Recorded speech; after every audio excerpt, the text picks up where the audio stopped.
Throughout almost all religions across the world, one can find beings that seem to possess supernatural qualities. These characters may or may not actually be real people, but that is not what is necessarily important to a particular culture. These figures are revered for what they represent, most often some action or quality that a particular culture admires. In Buddhism, these beings are bodhisattvas. A bodhisattva is a being who is dedicated to assisting all sentient beings to achieve Buddhahood. The literal Sanskrit of the term is that bodhi means wisdom and or enlightenment, and sattva means being. Generally, the term applies to hypothetical beings with an extreme degree of enlightenment, but different schools of Buddhism tend to recognize a bodhisattva in slightly different ways. In Theravada Buddhism, a bodhisattva is viewed as a being who seeks enlightenment.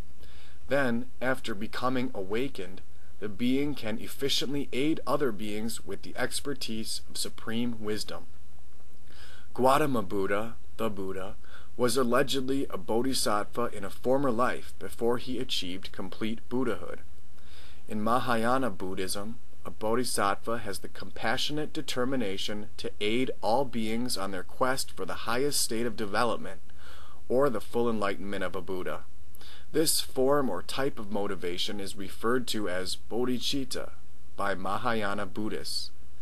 Bodhicitta is invariably taught to be selfless determination, as the purpose for enlightenment is not for oneself, but for the benefit of all beings. The literal translation of bodhicitta is bodhi, meaning enlightenment, and citta, meaning mind. It is sometimes translated to mean mind of enlightenment. There are two major aspirations of bodhicitta. The first is the desire for enlightenment. The second is the practice of enlightenment. Bodhicitta is also divided into two major categories. Relative bodhicitta is based on compassion for all and the wish to gain enlightenment in order to help others. Absolute bodhicitta is based on relative bodhicitta and is the practice and insight of the wisdom of emptiness. In addition to understanding and accepting the concept of bodhicitta, a bodhisattva must also take a series of vows, which are sometimes referred to as the Bodhisattva Precepts. Basically, the bodhisattvas must take vows stating that they will not realize or attain nirvana until all sentient beings have done so. The Four Great Vows is a set of vows composed of compassion, and the bodhisattva must devote his or her powers to help others attain nirvana. The vows are as follows. First, a bodhisattva must vow to liberate all beings without number. Next, he or she vows to uproot endless blind passions. Thirdly, he or she vows to penetrate Dharma gates beyond measure. Lastly, a bodhisattva vows to attain the ways of the Buddha. These are some of the main aspects of what makes a bodhisattva. A similar but slightly different conception of a bodhisattva is someone who delays his or her own enlightenment in order to save all sentient beings out of his enormous compassion. He or she is on a mission to liberate all sentient beings, and only then will he rest and complete his own enlightenment. Manjusri is one of the most well-known bodhisattvas. Manjusri is the bodhisattva of keen awareness in Buddhism.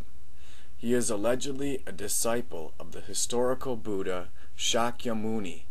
He most commonly represents wisdom, intelligence, and realization. The name Manjusri literally means gentle glory or sweet splendor in Sanskrit, though there are a few different interpretations. Historically, he is associated with wisdom because he was a teacher of 7 successive Buddhas, with Shakyamuni Buddha being the last. One version of Manjusri's story states that he himself was a Buddha in the distant past and came back to teach the others. The Buddha said that in fact hundreds of Buddhas of the past became enlightened through Manjusri and his teachings. Central to Manjusri's teachings is the idea that everything is void or empty. Shakyamuni Buddha taught that all things are created by our minds and bodies, which then create karma through the interaction of these senses with the things we hear, see, taste, etc. Manjusri took a slightly different approach. He went straight to the top to find the meaning of supreme truth or nirvana. According to Manjusri, the supreme truth is void. Nothing is created or destroyed. Everything is created conditionally, and when the condition ends, so does the thing. Manjusri also believed and taught that our universe, including Buddhist teachings, is impermanent. It comes and goes. When conditions are met, a thing is created or happens. Conversely, when conditions disperse, the same thing is destroyed or ends. In Buddhism, a conditional thing is viewed as void or not real. Thus, we should not become bound to things, events, or people around us. We should not judge what is good, bad, ugly, beautiful, etc. Eventually, we can be free from all of our bonds and achieve enlightenment, according to Manjusri. Manjusri also supported the notion that people have different levels of intelligence, so it is necessary to apply appropriate methods to get the message across. He believed preachers should not separate themselves from other people by living an overly ascetic lifestyle. There is an old story about Manjusri which symbolizes this type of ideology. The story states that Manjusri was supposed to participate in an annual summer religious retreat meant for monks and other religious beings. However, Manjusri decided not to show up, and instead he spent the summer with prostitutes and children.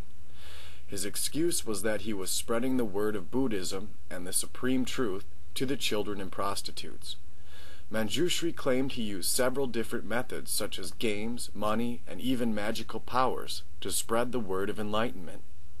When asked why, Manjusri basically stated that people are different and that he had to preach to them in different ways in order to get the message across. Along with Manjusri's teachings, he is also considered one of the Japanese 13 Buddhas. Together with fellow disciple Samantabhadra and Shakyamuni, Manjusri forms the Shakyamuni Trinity. In Tibetan Buddhism, Manjusri is sometimes depicted in a trinity with Avalokiteshvara, the Bodhisattva of Buddha's compassion, and Vajrapani, the Bodhisattva of Buddha's power.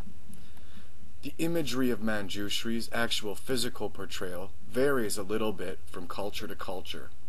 He is often seen holding a sword in his right hand. Many believe the sword symbolizes Manjusri's wisdom and gives him the ability to cut through illusions. The sword also represents the sharpness of prajna that can destroy all types of arrogance. In Manjusri's left hand, there is a lotus flower. On top of the lotus flower rests the Prajna Paramita Sutra, which fittingly is the Great Wisdom Sutra. The sutra on the lotus flower is supposed to represent wisdom as pure as the flower. Manjusri is often seen riding a lion, which represents the stern majesty of the prajna. The roar of the lion is also thought to symbolize the Buddha's teachings spreading throughout the entire world. Manjusri is also commonly portrayed as a child with 5 top knots. A child is a figure representing truth, radiance, purity, and innocence. When our minds are in such a state, they can reflect the truth of everything. The 5 top knots on the head of Manjusri are symbolic of the 5 different divisions of a Buddha's wisdom. The first is the wisdom of pure consciousness. The second is the wisdom to reflect all things. The third is the wisdom to regard all things equally and universally. The 4th knot represents the wisdom of profound insight. The last knot symbolizes the wisdom to seek the greatest good for oneself